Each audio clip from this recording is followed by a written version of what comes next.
โลสบายดีทุกคนเนาะวันนี้ก็บ่มีหยังหลายเนาะกลับมาเซฮายสบายดีแฟนๆในหนึ่งเนาะบ่ได้เฮ็ดคลิปโดนเนาะบ่สิเฮ็ดหยังว่าซั่นซะถ้าไปฮู้ว่าอยากให้เฮ็ดหยังก็ลองคอมเมนต์เบิ่งเนาะบางทีเฮ็ดได้ก็สิเฮ็ดนั่นน่ะมื้อนี้เนาะบ่ได้มีหยังหลายจะมาแต่งหน้าให้เบิ่งอือบางคนน่ะบ่เข้าใจว่าเป็นผู้ชายมันยังต้องแต่งหน้าจริงแต่งได้เนาะผู้ชายแต่งได้บ่มีปัญหาแต่งแบบสไตล์ผู้ชายก็แต่งได้บ่ได้มีปัญหาหยังขนาดนั้น เสียงอาจจะแหบนิดนึงเนาะเมื่อคืนนี้ไป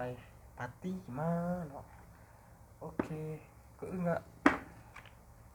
อย่าลืมกดไลค์กดแชร์กดซับสไครต์กดติดตามนะเพื่อจะบ่พลาดคลิปต่างๆของพวกเราเนาะเฮามาเริ่มแต่งหน้ากันเลยก่อนอื่นเราต้องบำรุงก่อนเนาะบำรุงหน้าก็คือหน้านี้ต้องล้างมาแล้วเนาะตื่นตอนเช้ามาล้างแล้วสิแต่งนี่เขาแต่งแบบอยู่แต่งอยู่เฮือนแต่งอยู่ซ่านแต่งเอาพร้อมออกไปใส่ก็ได้เนาะ สิ่งที่เขาจะบำรุงตัวแรกคือเป็นเซรั่มหอยทากหรือว่าใครมีเซรั่มอื่นก็ใส่ได้เลยเนาะอันนี้เป็นเซรั่มหอยทากเนาะทาไปเลยเบสทาอยู่นี่เนาะซึ่งเซรั่มนี่แล้วแต่เนาะก็ไปบางคนอาจจะบ่ใส่เนาะบ่ใส่ก็ใส่พวกครีมพวกพรพวกยังไปก็ได้เนาะกาลีเย่ว่าคนก็ได้ก็แต่ว่าอันนี้เลือกใส่ตัวนี้เนาะเป็นของห้องพื้นหรือว่าบำรุงครีมบำรุงเนาะ ถ้าจะบ่ใส่ห้องพื้นเนาะบ่ใช่ทาไม่ตัวหนาเลยตรงไหนโอเคครับซึ่งก็ยังจะใส่เครื่องก็เจลหอยทากเพราะว่ามันจะให้ความชุ่มชื้นกันหนาเขาล้างกว่าเนาะถ้าเอาเพราะมันเป็นเจลใสอะนะมันจะซึมง่ายมันง่ายเนาะถ้าเป็นพวกครีมพวกนั้นทาแล้วรู้สึกว่ามันเหนียวหนักเนี่ยยังไงก็พวกขอใส่หมวกเนาะมีหมวกแล้วปัญหาผมจะหมดไปนี่ถ้าผมนี่เนาะเห็นปะซึมแป๊บเลยต่อมาเนาะสิ่งที่ควรมีเอาหลังจากที่ทาครีมบำรุงไปแล้วถ้าเขาจะออกไปนอกสิ่งตรงนี้ก็คือกันแดดเนาะกันแดดแนะนำเป็นKA ก็ได้เนาะหรือว่ารุ่นอื่นก็ได้ใช่ว่าเขาอยากใส่นะตัวที่ใส่เป็นพวกที่มีอันพวกเคยเห็นปะคูชั่นตัวนั้นเนาะที่มันเป็นห้องพื้นผสมคูชั่นผสมกันแดดก็ได้เนาะแนะนำเป็น30ก็ได้30ตัวเนี้ยนะอื่นยังก็อันตัวกันแดดของมันนี่เนาะมันจะมี50 S SPF กับ30 SPF ประมาณนี้นะเอาเป็นสำหรับวิใส่50เนาะเพราะมันจะกันได้ดีกว่าถ้าเราออกแดดจัดๆนะ50ไปเลย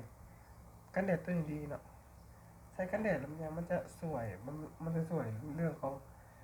ว่าให้ผิวเขาดำเวลาออกแดดเนาะก็พูดถึงว่าบ่ดำเลยแต่ว่าดีกว่าบ่ทาทาไปเลยทาไปทั่วหน้าเลยเนาะอืมเป็นยังไงโอเคโอเคป่ะโอเคครับครับเป็นทีเรียบร้อยแล้วจากนั้นเนาะเราจะทาปากก่อนไปวัสลินถ้ามีลิปมันก็เอาลิปมันได้เลยอันนี้ใส่วัสลินเพราะว่าประหยัดดีโอเคนะหรือว่าถ้าใครอยากแบบให้มันแบบอมชมพูหรือว่ามีสีสันในปากมีสีสันหรือปากเป็นสีใสตัวนี้ก็ได้เนาะเป็นอุทัยทิพย์หรือว่าเป็นลิปที่เป็นสีนะเขาสามารถใส่ได้เพราะต้องทาอย่างหลายทาแบบนี่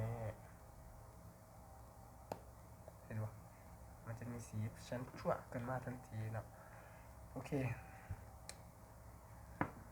ต่อไปเหมือนเขาจะ